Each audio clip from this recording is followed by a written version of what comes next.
पार्वती शिव हर हर हर महादेव. वागर्थ विवसंपृक्तो वागर्थ प्रतिपत्ते जगतपितरौ वंदे पार्वती परमेश्वरौ. त्रिकालवंदनीय प्रातस्मरणीय पूज्य गुरुवार्यांचं स्मरण करून प्रतिवर्ष दत्त जयंती निमित्त सार्वजनिक सेवा या ठिकाणी काही भक्तांना लाभान्वित होत आहे.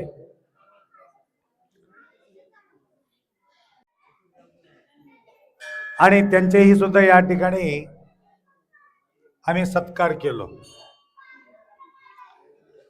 तत्पूर्वी प्रवचनासाठी या ठिकाणी वेळ नाही.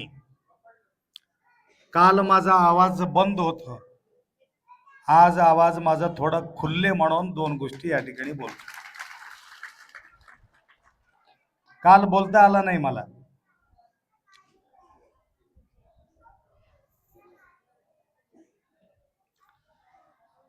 एक संत सांगितले,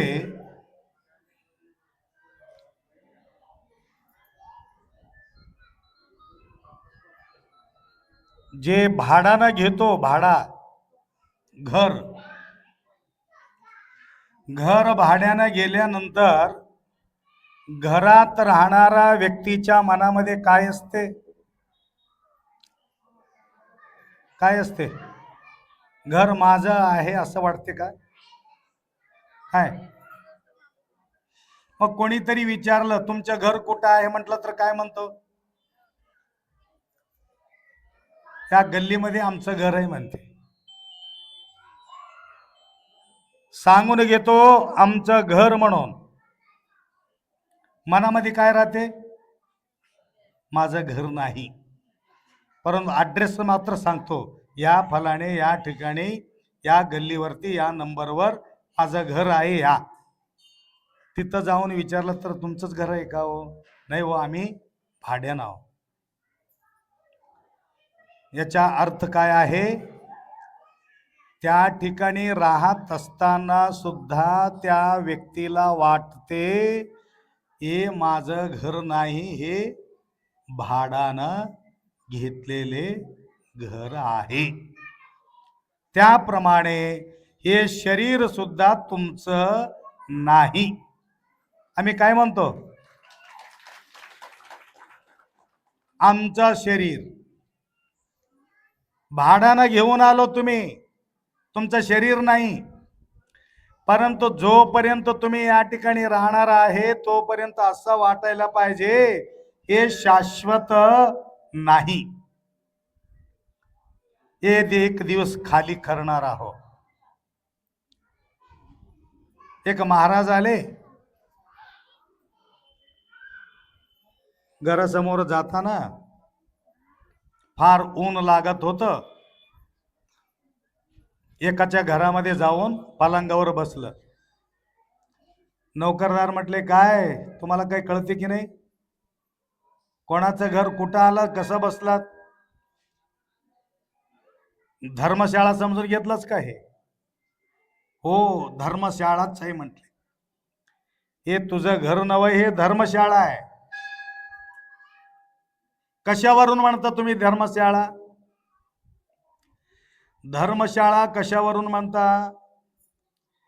एक दिवस मुक्काम करतो, दुसऱ्या दिवशी निघून जातो, त्याला धर्मशाळा म्हणतात.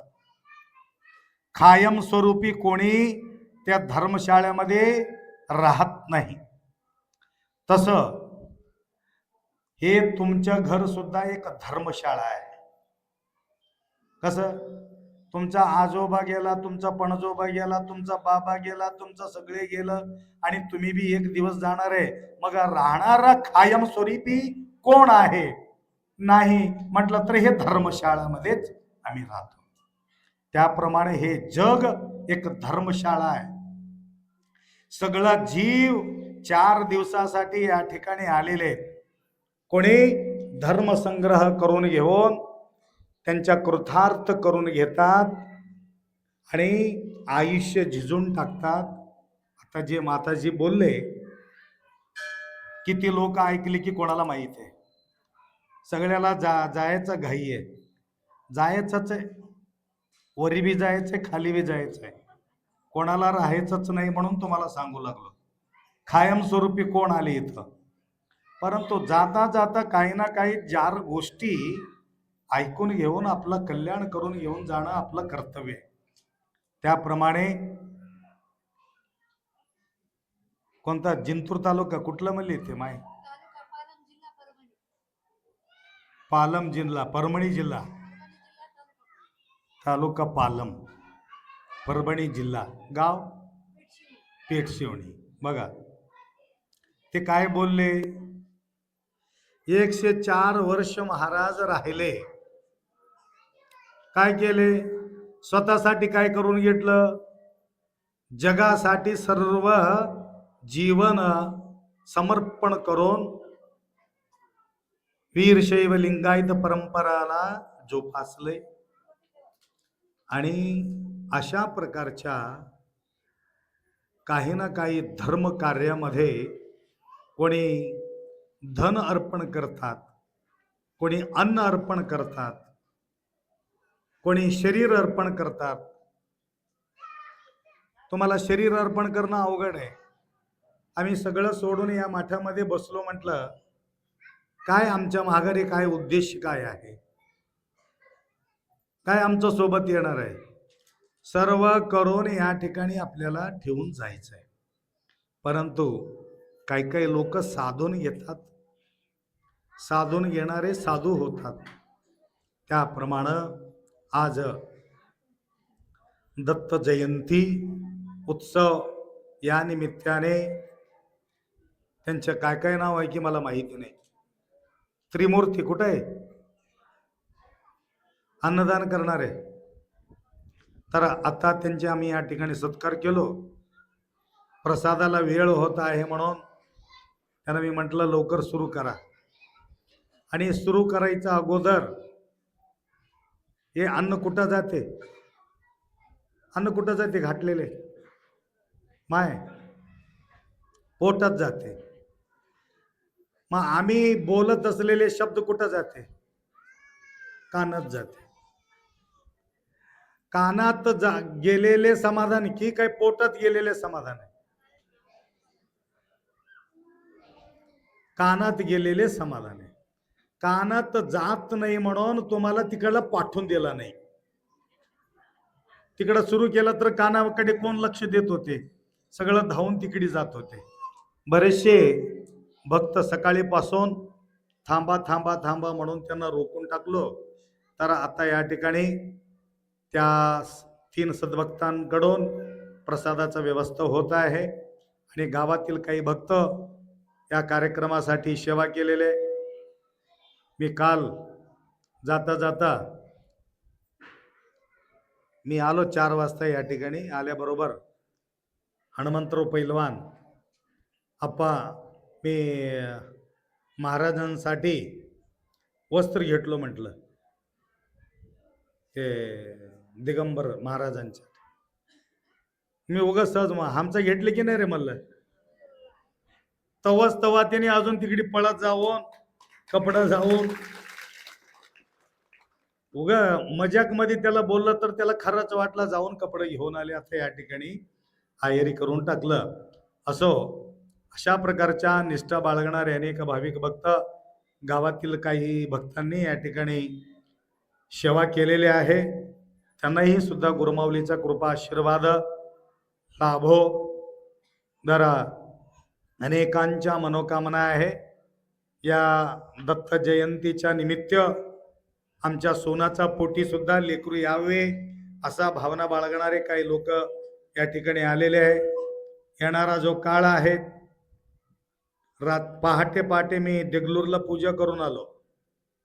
सहज रीतीने आम्ही बोलून जातो, परंतु ते कधी कधी ते घटना घडत राहतात. बऱ्याच वर्षापासून ते लेकरं होते त्या टेकमाळे, त्यांच्या सोयरे आहेत. आपले हॉटेलचं नाव काय त्याचं? नाही नाही, देगलूरला हॉटेल शिवप्रच शिवकृपा हॉटेलचे. हा हा, गजानन. गजानन टेकमाळ्यांच्या पत्नीचे भावाला लेकरू न होते. त्याला काय म्हणतात मला माहित नाही, मेवना की त्याला लेकरू न होते. वास्तू शांती होतं त्यावेळी मी म्हटलं, आप्पा बघा हो, लेकरू नाही, होऊन जाते, चिंता करू नका, पुढच्या वेळेला मुलगा घेऊन येते म्हणून म्हटलं. खरोखर त्यांना आज मुलाला घेऊन त्या ठिकाणी आले. काय काय लोक जबरदस्ती करून हात माझा धरून येऊन ओढून डोक्यावर ठेवून घेत, आशीर्वाद द्या. जबरदस्ती ओढून हात डोक्यावर ठेवलं तर आशीर्वाद भेटते का? नाही. आपल्या अंतःकरणानं आशीर्वाद, तुम्हाला डोक्यावर हात ठेवायची गरज नाही, ऑटोमॅटिक त्या ठिकाणी निघते. आता आई उपास बसले, मुलगा घरात आला, आल्याबरोबर आई जेवलीस का असं म्हणून एखादी म्हटलं, त्यावेळी ऑटोमॅटिक त्याला आशीर्वाद मिळते. जेवण करा म्हणायची गरज नाही, एवढाच आशीर्वादाची गरज आहे. बापाला, आईला, वडिलाला. आजकाल लोकाला आई वडिलाची काही संबंध नाही, त्याच्या पैशाची संबंध आहे, त्याच्या प्रॉपर्टीचे संबंध आहे, त्याच्या व्यवहाराचे संबंध आहे. मेलं तर काय, गेलं तर काय, असे लोक विचार करणारे आहे. अशा लोक सुखानं कधी समाधान जगतील का? जगू शकत नाही. परंतु तुम्हाला समाधान पाहिजे असेल तर त्यांच्या आशीर्वादाची गरज आहे.